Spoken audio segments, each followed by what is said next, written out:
You know, I feel like I've reached another life milestone recently. I'm part of a nonprofit called CAFED, Collective Artists for Ethnic Diversity, and we opened our exhibit and cultural experience celebrating Black possibilities this weekend in New York.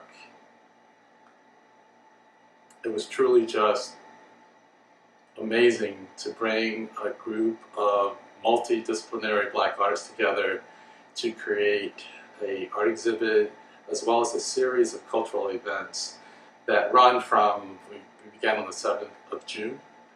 We had a VIP fundraiser event on this past Friday, and then this past Thursday, and then our opening reception at the gallery, Barrio Artspace in Harlem on Friday. And the last one of the three, the last one's the one that made it to the New Yorker. We had a few hundred people come to the opening reception, and the artists were there, and we had the opportunity for them to talk, for our guests to talk with the artists. And as an artist myself, I'm one of the presenting artists for the show, I have to tell you how wonderful it is to have those opportunities. So in this video, I have some excerpts from our fundraiser as well as the opening reception. And as a treat, I had our founder, Nelson Soto, walk us through the main floor of the art exhibit. So stay tuned. The venue for the VIP reception and fundraiser turned out to be one of the most intriguing of our guests. The weather was impeccable on the 55th floor of our host's home. Mr. Reggie Van Lee offered us the space out of his generous heart, and we thank him for it. The discussion and the food and the drinks were just really amazing. It's a great way to kick off celebrating Black possibilities. And Nelson and I have known each other, Nelson, our founder, have known each other for a very long time. And I've actually known his wife, Sandra, since first grade.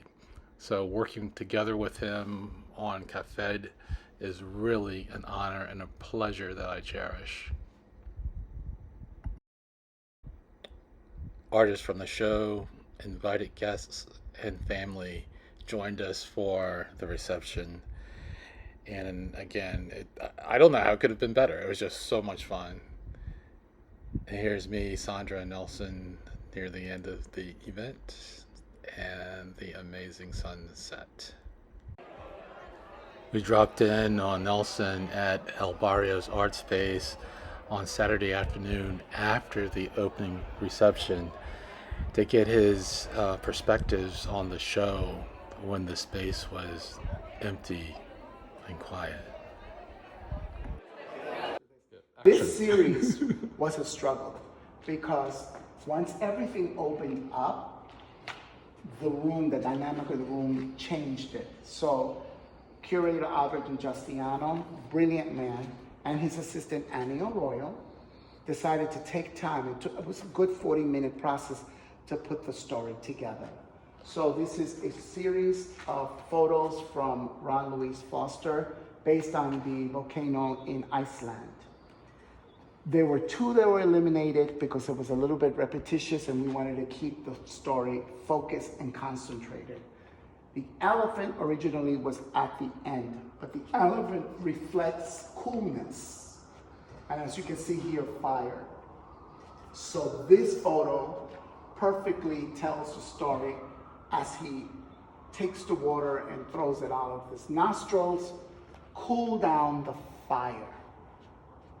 Cool down the fire, and the motion is going this way. The direction of the flow goes this way. Fire, representing the Black community. We are on fire. They're moving forward. But many judge us as the angry Black man and angry Black woman.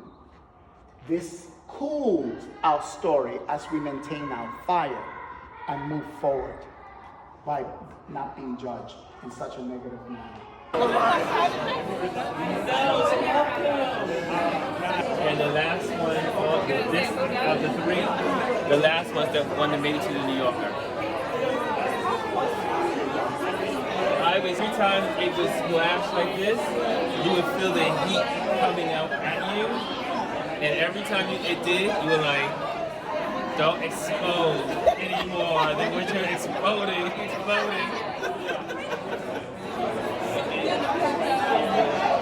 And it takes you right into the contemporary art of Skye Jones, which the color, the dynamic, and the energy blend so beautifully.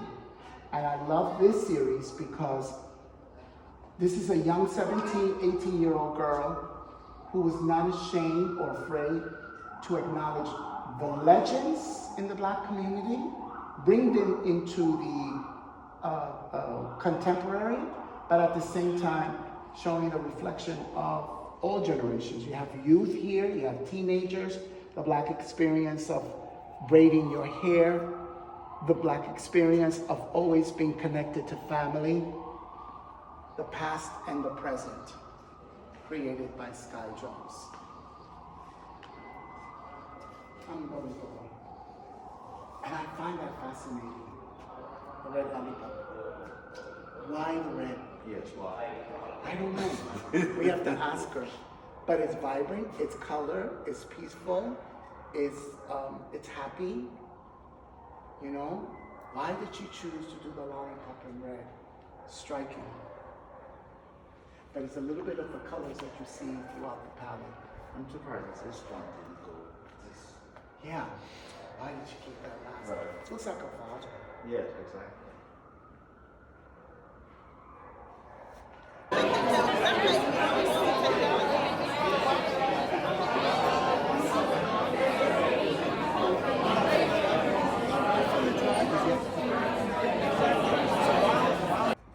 This section created by Albert and Annie was important because this is where we are today in the present. The artist is Mark Godoy, Jr.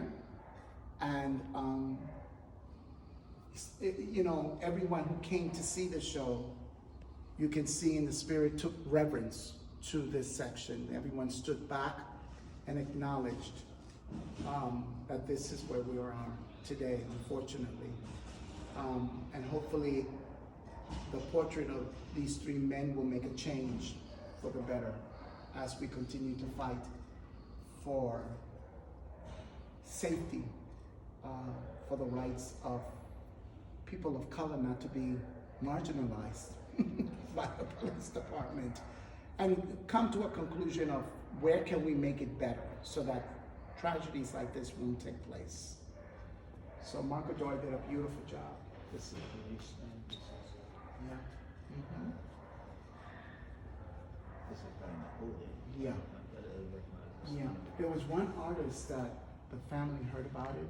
You know, he gave it to them. Did you know that? No. I don't know which one it was. It was one of the young kids that was stricken, killed by police. And the family heard about it. He gave it. He flew and he gave it to them. Wow. To the family. I forgot who it was. Yeah. And these are murals. They belong on walls, but how smart.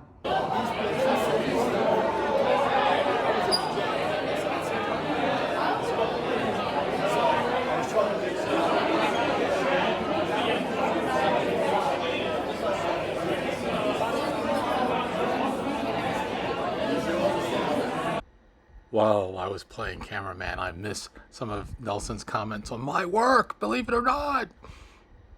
So I cheated. The storm, the division between, I mean, there's a lot of spirituality. Then we have to frame the beauty of the roots of our Black history. So she decided to do a mantelpiece, fireplace. That cools the palate.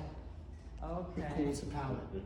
And you have there what represents and reflects the power and the beauty of Black women today or in the past. The journey, once again, I wish captured. I had a picture of the artist too.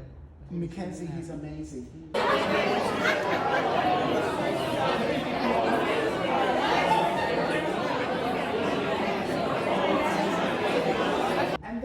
want you to have stories of what women in the Black community feel, Latina also.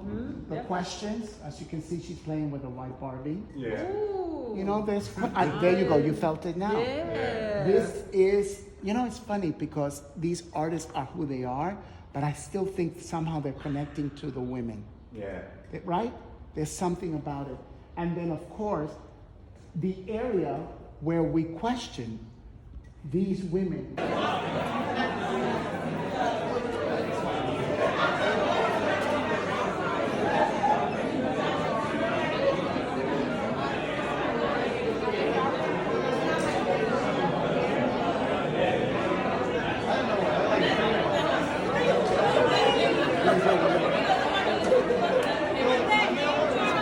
Who are they? What do they represent? Yeah, it's beautiful, but what is it?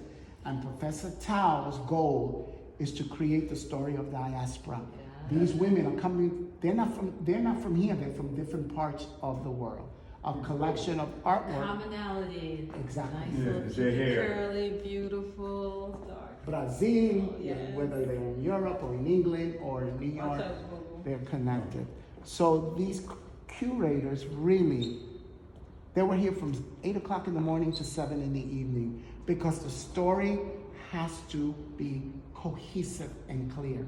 And Albert is brilliant, but it takes two to create, you know, the space can change Oh, it's beautiful. the artwork. And then downstairs, even greater. When they're Oh, able this is to. good, Nelson.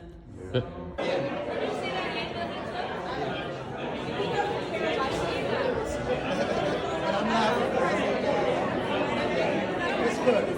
And I'm soft up.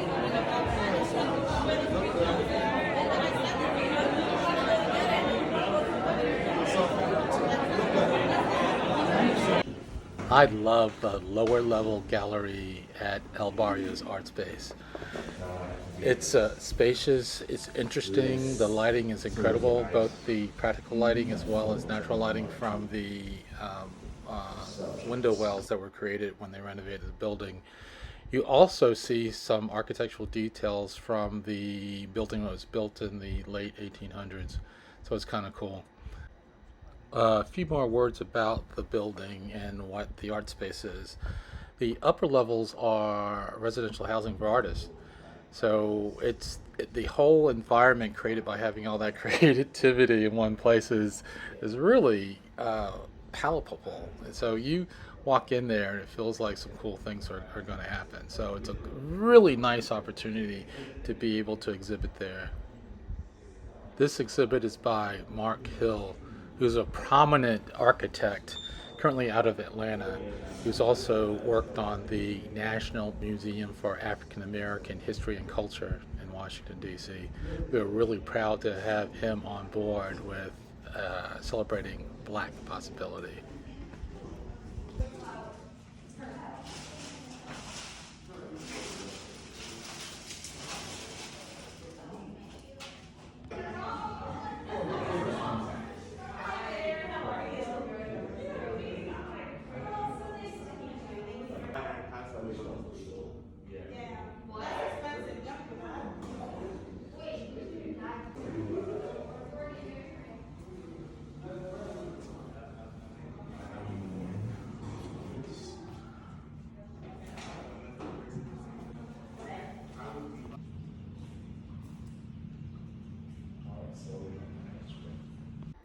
The one regret I've had with this experience has been I haven't had enough time to spend with these wonderful, beautiful, creative, brave people.